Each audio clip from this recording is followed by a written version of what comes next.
नमस्कार दोस्तों, मैं मनीष कुमावत आज फिर से एक और पॉजिटिव सोच की कहानी के साथ। अक्सर हम सुनते हैं कि यदि आपके अंदर जोश है, जज्बा है, तो आप पर्वत की चोटी को भी छू सकते हैं। दोस्तों, इस कहानी को अंत तक जरूर देखना और आपने इस चैनल को सब्सक्राइब नहीं करा है तो सब्सक्राइब जरूर करना। एक बच्चा जो कि बचपन में पहाड़ों पर चढ़ने का शौक ही नहीं बल्कि जुनून भी रखता था, बड़ा होकर वो इंडियन आर्मी में मेजर बना। उसके इसी जुनून को देखते हुए उसकी माँ ने कहा कि अगर माउंट एवरेस्ट पर पहुंच गए तो मानो आसमान छू लिया। अपनी माँ की इसी बात को हकीकत में तब्दील करा, माउंट एवरेस्ट पर तिरंगे को लहराया। ये भारतीय दल का अपने आप में पहला प्रयास था।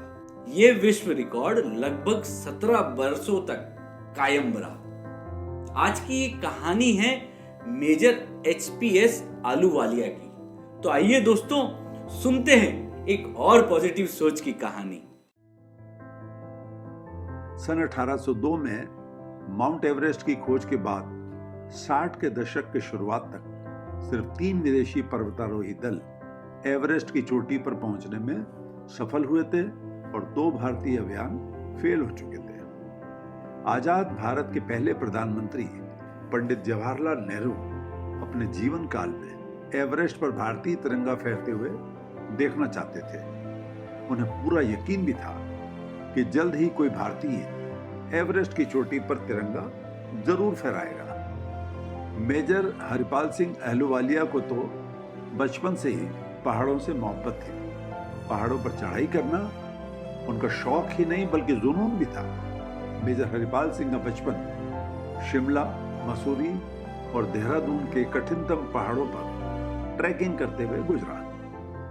मेजर साहब की मां सरदारनी हरबंस कौर एक दिन बातचीत करते हुए अपने बेटे हरिपाल से बोली कि एवरेस्ट की चोटी पर खड़े होकर तो आसमान भी छू सकते हो। और एक दिन उनके बेटे ने उसे हकीकत में तब्दील कर दिया। दरअसल हौसला, हिम्मत और कभी हार न मानने वाला गुण तो मेजर हरिपाल सिंह को विरासत में ही मिल गया था। उनके पिता सरदार सरजीत सिंह ने अपने बेटे का हमेशा ही हौसला बढ़ाया। उनके नाना डॉक्टर कैप्टन संपूर्ण सिंह ने इंडियन आर्मी में सेकेंड वर्ल्ड वॉर का युद्ध भी लड़ा था और उन्हें order of the British empire से भी सम्मानित किया गया था। उन दिनों इंडियन आर्मी में कैप्टन का रैंक बहुत ऊंचे दर्जे का माना जाता था। उनके नाना के पिता ने भी फर्स्ट वर्ल्ड वॉर में आर्मी की कैवलरी डिवीजन में अपनी बहादुरी के झंडे गाड़ दिए थे। सन 1965 में जिस दिन मेजर हरिपाल के दल को अपने एवरेस्ट अभियान की चढ़ाई शुरू करनी थी, उस दिन एक बड़े लैंडस्लाइड ने उनके अगले बेस कैंप को दफन कर दिया। उस बेस कैंप में चढ़ाई के लिए जरूरी उपकरण व सभी ऑक्सीजन के सिलेंडर रखे थे। बिना ऑक्सीजन के वहां से आगे बढ़ना नामुमकिन था। When I came out, I saw at 6 o'clock in the morning, saw that there was a huge avalanche and everything was covered. That camp was totally, you couldn't even see, and that devastated us a lot.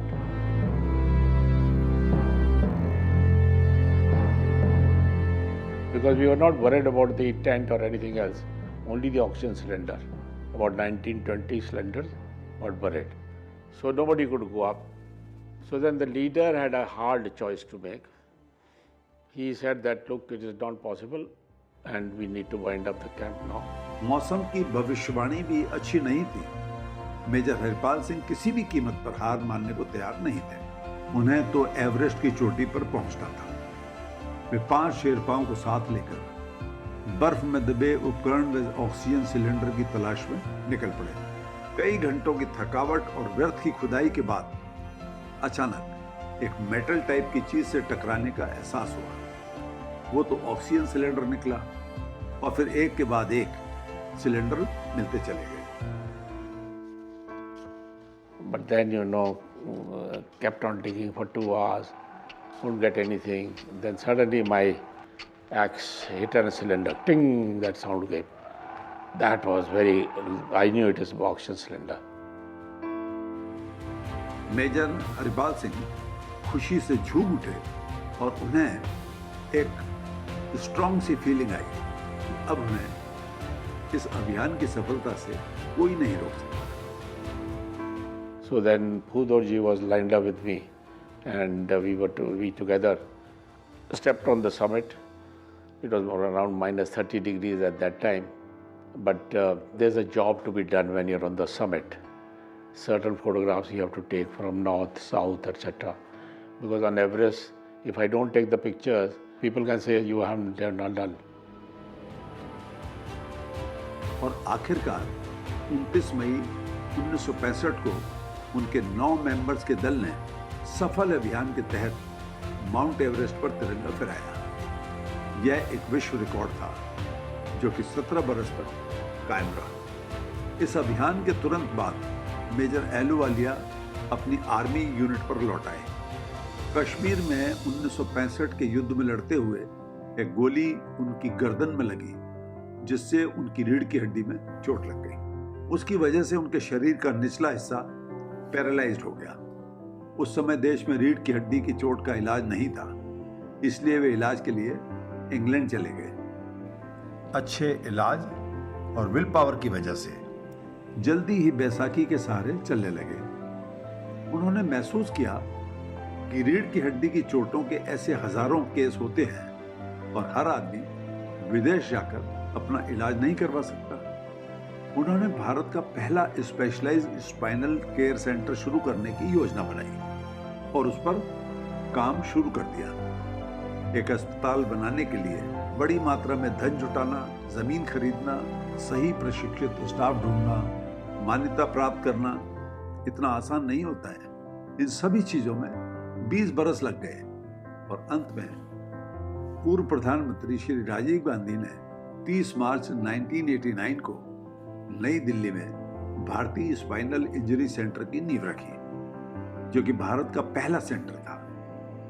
Major साहब कहते हैं, मन के अंदर के शिखर Everest से भी ऊंचे हैं। हमें अपने जीवन मन के शिखर पर विजय प्राप्त करनी है। विकटतम बाधाओं के खिलाफ मन की भावनाएं ही उनकी सफलता की कुंजी है। मेजर साहब ने फोटोग्राफी, फिल्म प्रोडक्शन और राइटिंग के फील्ड में भी शानदार प्रदर्शन किया। उनके विभिन्न क्षेत्रों में किए गए अद्भुत योगदान के कारण उन्हें अर्जुन पुरस्कार, पद्मश्री पुरस्कार, Padma Bhushan, royal geographic society की फेलोशिप, विश्व स्वास्थ्य पहल व शांति पुरस्कार से भी सम्मानित किया जा चुका है। उनका जीवन मंत्र है कि शिखर पर चढ़ने का प्रयास ही शिखर पर पहुंचाता है।